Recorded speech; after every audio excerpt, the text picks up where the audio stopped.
नमस्ते दोस्तों, आशा है आप सब स्वस्थ और बहुत अच्छे होंगे। इस वीडियो में हम कुछ नया सीखेंगे। हम सामाजिक, वाणिज्यिक या पेशेवर दृष्टि से आते हैं। अच्छे कपड़े फिजूल खर्ची नहीं है, वे तो आवश्यकता है। ये कथन वैज्ञानिक रूप से पुख्ता सिद्धांतों पर आधारित है। हमारी शारीरिक परिवेश का सबसे महत्वपूर्ण हिस्सा वह है जो हम अपने पहने गए कपड़ों से बनाते हैं, क्योंकि हमारे परिवेश का यह खास हिस्सा हम पर भी प्रभाव डालता है और हमारे संपर्क में आने वाले लोगों पर भी प्रभाव डालता है। हमारे कपड़ों के बाद जिस महत्वपूर्ण घटक से हमारा परिवेश बनता है वह ऑफिस या दुकान जिसमें हम काम करते हैं। प्रयोगों ने निर्णायक रूप से साबित कर दिया है कि कामकाजी घंटों के दौरान इसके अनुभव का कर्मचारी पर बहुत निर्णायक असर होता है। अव्यवस्थित, अस्त व्यस्त, गंदी दुकान या ऑफिस कर्मचारियों को खिन्न करता है और उनके उत्साह व काम में रुचि को कम कर देता है, जबकि एक सुव्यवस्थित, साफ सुथरे और सुनियोजित कार्यस्थल का अच्छा असर पड़ता है। हाल के वर्षों में जो नियोक्ता यह समझ गए हैं कि अपने कर्मचारियों की कुशलता बढ़ाने के लिए मनोविज्ञान के सिद्धांतों का कैसे इस्तेमाल करना है, उन्हें साफ सुथरी, आरामदेह, सौहार्दपूर्ण दुकानें और ऑफिस रखने के आर्थिक लाभ भी मिले हैं।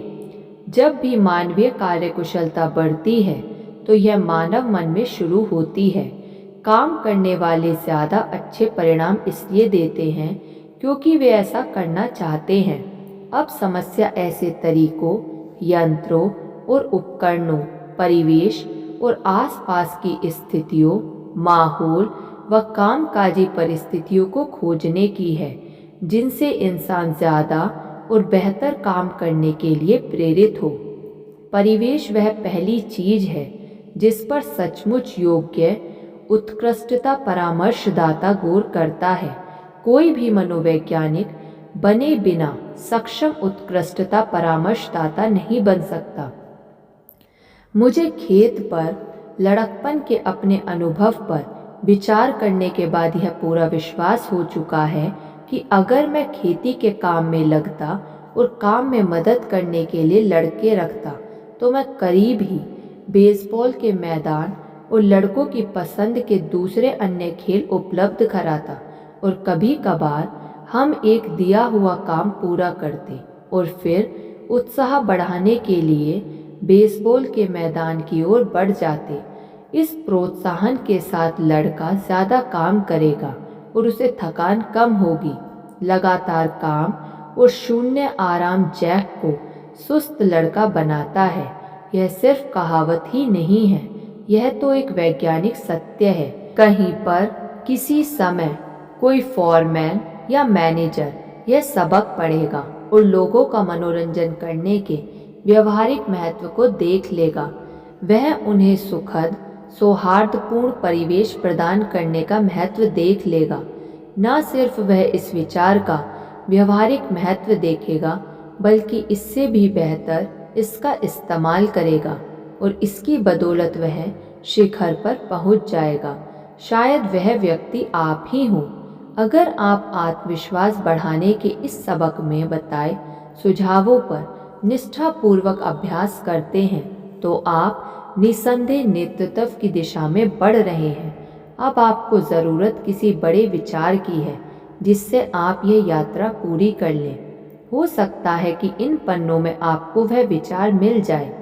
इंसान को जीवन में एक बड़े विचार की ही ज़रूरत होती है जिसका वह इस्तेमाल कर सके।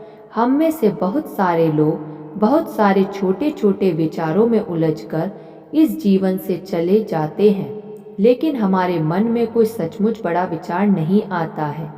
जब आप अपना बड़ा विचार खोज लेते हैं तो संभवतः यह आपको किसी तरह की सेवा में मिलेगा जो आपके साथियों की सृजनात्मक सहायता होगी। यह उपभोक्ता के लिए किसी जीवन उपयोगी वस्तु की लागत कम करने का विचार हो सकता है, या यह मानव मन की अद्भुत शक्ति खोजने तथा उसका इस्तेमाल करने में लोगों की मदद करने का विचार हो सकता है, या यह कर्मचारियों के कामकाजी परिवेश को बेहतर बनाकर उनके काम में उन्हें ज़्यादा खुश बनाने का विचार हो सकता है।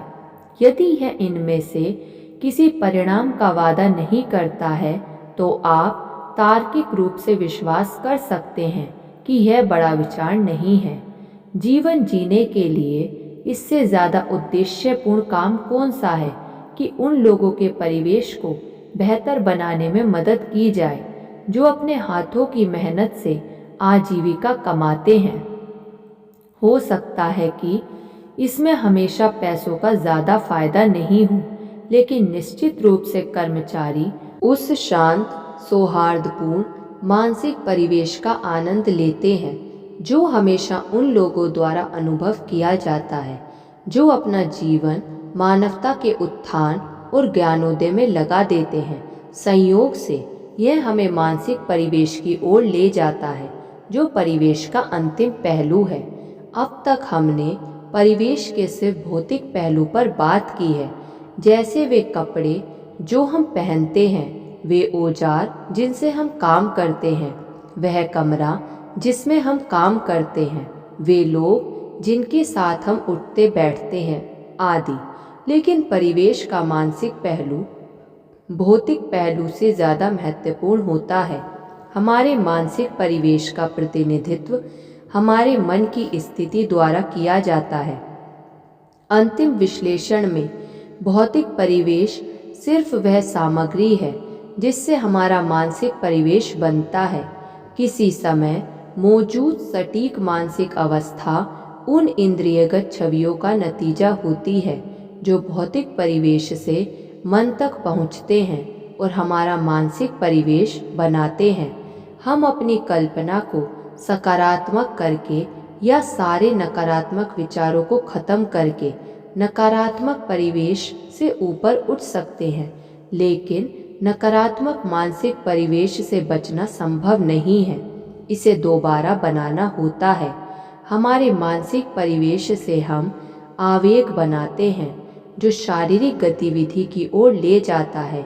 इसलिए अगर हमारी मांसपेशीय शारीरिक गतिविधियाँ बुद्धिमत्ता पूर्वक निर्देशित हैं तो वे एक सुदृढ़ मानसिक परिवेश से उत्पन्न होती हैं।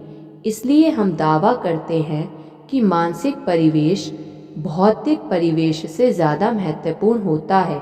धन्यवाद। ऐसी और वीडियो सुनने के लिए आप इस चैनल को सब्सक्राइब कर लीजिए और इस वीडियो को लाइक कर दीजिए। धन्यवाद।